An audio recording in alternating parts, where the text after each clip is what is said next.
Hello, this is Archie Dunlop with Talking Astrology with Archie on Thursday, July the 6th, 2023.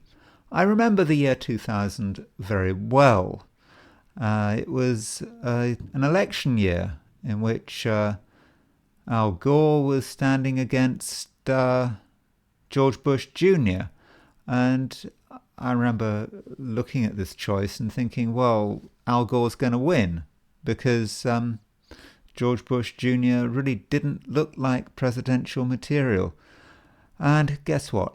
I didn't really look at either of the men's charts. I was interested in something else. I didn't have the time or the inclination. I just thought that was obvious that Al Gore was going to win. I didn't really think about it anymore.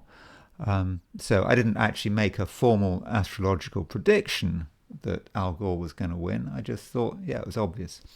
As it happened, George Bush Jr. did win, and he did become president. He president for 2 terms. And today, July the 6th, is his 77th birthday. So happy birthday, George Bush Jr. And later in this video, I will be having a quick look at his horoscope, and I will be showing you why I should have looked at his horoscope, because in a way, he's very lucky. And I think we can see that in his chart. Another thing going on is a story about cocaine being found, I believe, in the White House, in some working area of the West Wing. I think the complex was closed at, when was it? Sometime Sunday evening, Sunday, July the 2nd, because of this hazardous material. I don't know how hazardous cocaine really is. If you're just somewhere where there are a few traces of cocaine, I don't think that's going to kill you. And anyway, isn't the whole US money supply, or rather the cash, contaminated with cocaine anyway? So I was thinking about that, and I was thinking about the White House as an entity. Would this show up on the White House's chart? And yes, the White House does actually have a horoscope. And that horoscope kind of begins when it starts being used for the purpose that it was intended. So to illustrate this point, I'm just going to show you this this extract from a book I found, which is one of these Google books. This is an extract from Under This Roof, the White House and the Presidency. 21 Presidents, 21 Rooms, I think, and it's by Paul Brandus. So it starts, as the summer of 1800 yielded to fall, and the mansion awaited the arrival of the president, workers scurried about making last-minute preparations. By law, the federal government was to occupy Washington no later than Saturday, November the 1st, though it was known that Adams, that's President Adams, President John Adams, was en route. No one was sure when he would show up. As the date neared, their activity became more frantic. On November the 1st, Commissioners Thornton and White were still making a last-minute inspection. Thornton's wife alerted the men that she saw, through a window at a nearby silversmith's shop, the president's coach approaching the south entrance. It was a chariot and 4 horses, no retinue, only one servant in horseback. It was 1 p.m. 19 days after leaving his Massachusetts farm, the President of the United States had arrived at the President's house. And, this reminds me of what I sometimes do with astrology. I'm asked to elect a time for people to move into a new house. They might be renting or buying or whatever. And it's it's often we don't treat the contract as the important date. I mean, we can, it depends on the situation. The contract as the important moment, but actually it's the time you move in. It's when you open the door and you put your suitcase in the house. And I think that's particularly the case for when you rent. So if you're renting somewhere, you might have done the contract, but that moment when you open the door, put the suitcase down, that's it. That's a moment you're starting to occupy the house. And in terms of a White House, this moment, 1 o'clock, probably shortly after 1 o'clock, on November the 1st, 1800, is the beginning of the White House. And I would argue that we can treat this as the White House's chart. So I'll be talking about the White House's chart as well as George Bush Jr.'s chart later on. But before I do that, I want to look at the planets for today, which is July the 6th, 2023, and it is a Thursday. So we can see that the moon is on the verge of changing sign. So this is set for New York at noon, and the moon is at 29.3 Aquarius. Now, this sign change is the time of this sign change it's going to depend on where you are. So, for example, if you're in Los Angeles, the sign change will happen at 10:32 a.m. on Thursday today, July the 6th. If you're in New York, it'll happen at 1:32 p.m. If you're in London, it will take place at 6:32 p.m. In Paris at 7:32 p.m. If you're in Asia, Australia, it's not going to happen today. It'll happen tomorrow. So bear that in mind when I'm talking about this sign change. And so this sign change is important in the sense that the moon is moving from an air sign to a water sign. When it moves to a water sign, there is no air in the horoscope. There are no planets in air signs. And so when we have this sign change, it's going to be difficult to use our flexibility and our intellect in a sort of light, free-flowing way. If we're into gossiping, it won't be so much fun. So we have to be aware of this. And when the moment the moon moves into Pisces, it starts making a conjunction to Saturn. So I know that Pisces is an emotional sign, and usually you think about moon in Pisces as being free-flowing emotionally and so on. Yeah, but Saturn's there. So, there'll be the emotions, but they could be kind of a bit muddy, and people may not be too keen to express their real feelings because they'll be holding a lot back. And another thing going on is that the moon is making an opposition to Mars, and this happens just before the sign change. So this opposition to Mars will take place at 9:42 a.m. in New York, 2:42 p.m. in London, 3:42 in Paris, and I think, if I've got my calculations right, 12 minutes past 9 in the evening in India, for example. And so with this Moon-Mars opposition, there's going to be a bit of tension, there's going to be a bit of anger. Things could annoy us, and if we do start getting annoyed, we may be tempted to sort of hang on to our annoyance, and this could make for a difficult day. Now, as far as those, aside from those lunar aspects concerned, probably the main midpoint configuration going on is that the Sun is aspecting the hypothetical planet Kronos, and this aspect is on the Saturn-Uranus midpoint. So certainly with Sun on the Saturn-Uranus midpoint, there's going to be a lot of tension around. And it doesn't matter whether you're in Delhi or Los Angeles or wherever, it's a tense time.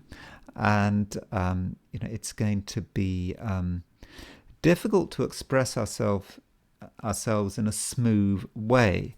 We'll be really nervous, and what makes the situation perhaps worse is the fact that this hypothetical planet Kronos is involved. Kronos is the government. Many of us were going to not be too happy with the government. The government's going to make us nervous with Sun aspecting Kronos on the Saturn-Uranus midpoint, and the governments themselves are going to be nervous. So if you're somewhere where there's government overreach or protests or whatever, government's going to be really tense and may use its power in an inappropriate way. So that's about it for the positions of the planets today. So what I'm going to do now is I'm going to go through the 12 signs. So let's see. These are my forecasts for today, which is Thursday, July the 6th, 2023. Aries, there are things going on that are seriously annoying, and certain people and situations are nothing short of disappointing. Arguments linger. Taurus, you're wondering about your next move. You have big plans for the future, but do you have what it takes? A bit of controlled optimism can go a long way. Gemini, it's a time to get serious. You need to make an impact, and the time of year doesn't matter. You're sensitive enough to make the right choices. Cancer, you can start being more open-minded. Focus on the starry skies rather than the mind-numbing complications of day-to-day living.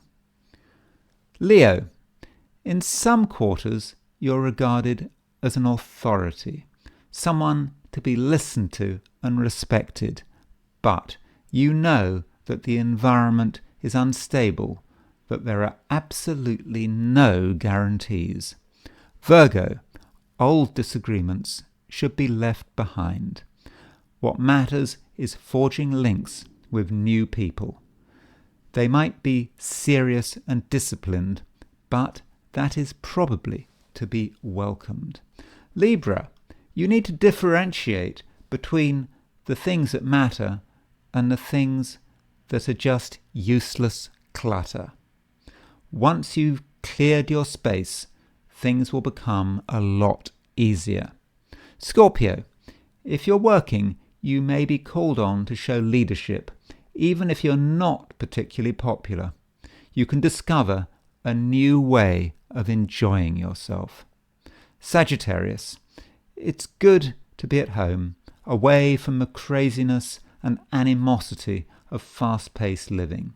In most cases, it is not a good idea to give people a second chance. Capricorn, things are improving, and it's increasingly the case that interactions are taking place on your terms. And one short journey can make all the difference. Aquarius, the financial dimension is starting to become more important, and in most cases you'll be in control. Partners and lovers seem strangely tense. Pisces, you're getting ready to play a leading role, but in the process it is probably unwise to compromise. Flexibility and changing objectives could undermine your negotiating position. So what I'm going to do now is look at the I Ching, and as always, I threw the 3 coins in the air and I asked the question, what is Thursday going to be like for visitors to my YouTube channel? And the hexagram I got was number 26, the taming power of the great, and it doesn't move. That's it. So how do we interpret that? Well, what the I Ching says is that our strength, and perhaps this is the taming power, comes from the past. It's not about going out and being dynamic and creating over-the-top results in the outside world. No, it's about focusing on things from the past. The I Ching talks about that secret treasure. It's things we've learned in the past. It's our family heritage, our experiences from the past. So we need to go down into our past and perhaps consider things which we've maybe forgotten, or perhaps we have skills that we haven't used for years, even decades, and we now need to bring those skills into play. And perhaps we also need to remember maybe, what our parents or even grandparents taught us, because the wisdom of the past can be of great assistance. So that's all I'm going to say on the I Ching, because it's locked. There's no second hexagram, but it moves to. So I think that's a fairly simple and possibly rather undramatic message there. So let's now look at, I think we'll look at George Bush's chart first. I don't want to spend long on George Bush's chart, but it is his birthday today. But I just want to, I want to keep it simple and say, what stands out about George Bush's chart that perhaps helped him win the election in 2000. Look at his moon and his Jupiter. He has got an exact, well, not completely exact, but a very close Moon-Jupiter conjunction. Moon in Libra, 1642 Libra, conjunct Jupiter at 89 Libra. So, Moon-Jupiter conjunctions are really fortunate. If we've got a Moon-Jupiter conjunction, just things happen and we don't really have to do much about it. And I think that was, to a great extent, the case with George Bush. I suppose, he was born in a very privileged family. Obviously his father was president and vice president before that, so he had all the connections, and it was just there for him. And I think that if you were trying to predict what would happen in 2000, you really could not ignore that Moon-Jupiter conjunction. Now, one might have said, but hold on, he's got a bad Saturn. Notice how he's got Saturn in Cancer in the 12th house. Yeah, that's true. Saturn does not work well in Cancer. It's in its detriment, and it's in the 12th house. But there is a mixed mutual reception with Jupiter. So Jupiter is in Libra and Saturn is exalted in Libra. Whereas, hold on, got that right. Hold on, yeah. So let me get this right. Jupiter is in the sign of Saturn's exaltation, and Saturn is in the sign of Jupiter's exaltation. So Saturn and Jupiter are in mutual reception by exaltation. And I think that to a great extent cancels out the problem that Saturn has, being in Cancer, the sign of its detriment. So those 2 points, I think really helped him win the presidency. So there's I don't really want to go on about his chart. He's no longer a particularly important figure. But I think that one other thing about his chart, which I think is kind of really important, very, very simple. His birthday. He's born on July the 6th. He's born only 2 days after 2 days after Independence Day. Now, the sun in the United States chart is at around 13 Cancer. So George Bush Jr. has his sun at towards 14 Cancer. So the sun of George Bush and the sun of the United States are less than a degree apart.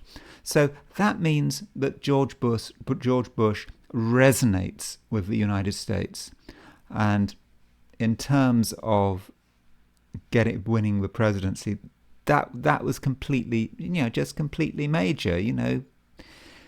His the way he expressed his cancer and its traditionalism and all that, it completely resonated with Americans, and I think that was a major reason why he won in 2000.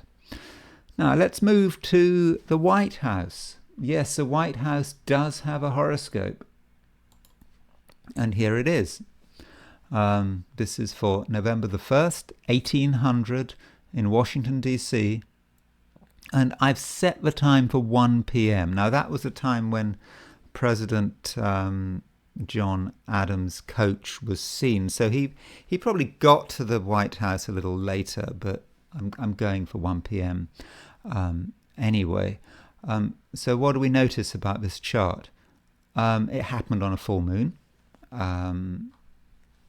Sun was at 9 Scorpio, moon at 11 Taurus, so it was just after a full moon. So how might one read that? Well, moon in Taurus is about stability. United States, this new nation, wanted to ground itself with its capital in Washington, and the White House in particular was a real sense of permanence, and this is where the president lives. But there's a problem. Sun in Scorpio. What is that Sun in Scorpio about? In the ninth house in astrology is foreign powers, that kind of thing. Seventh house, Sun rules the seventh house, America's enemies. So that's something to think about, how this full moon might manifest. Then you've got Uranus. Now, Uranus was discovered only a few decades earlier. And Uranus is at 0 degrees, 1 minute Libra. So Uranus is right on the Aries point. Now we can see that in several ways. We could see that in terms of what's going to happen to that building. Uranus represents disasters, unexpected events. It also is about drama. We think Uranus in Libra. Uranus was in Libra, I think in 1969, when Nixon was in the White House ordering the bombing of Cambodia.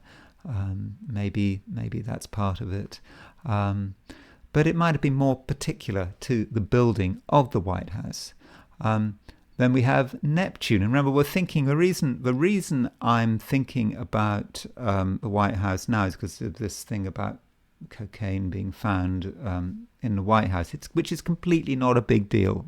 It just leads into my coverage of this chart for the White House.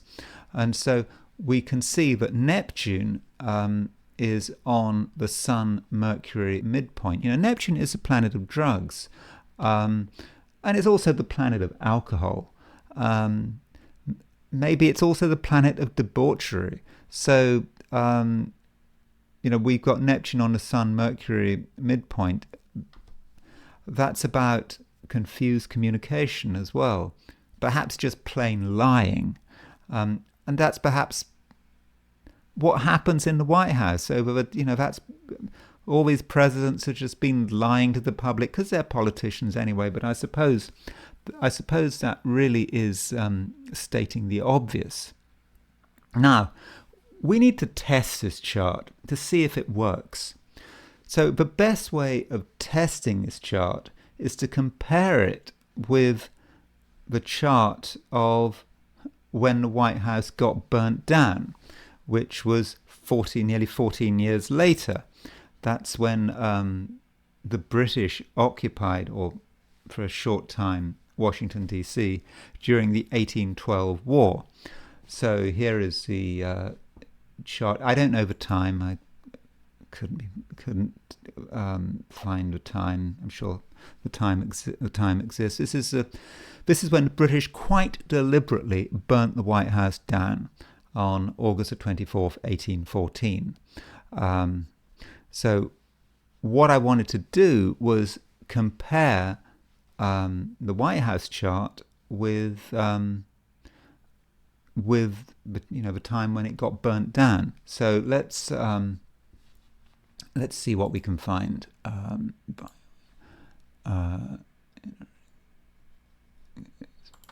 on.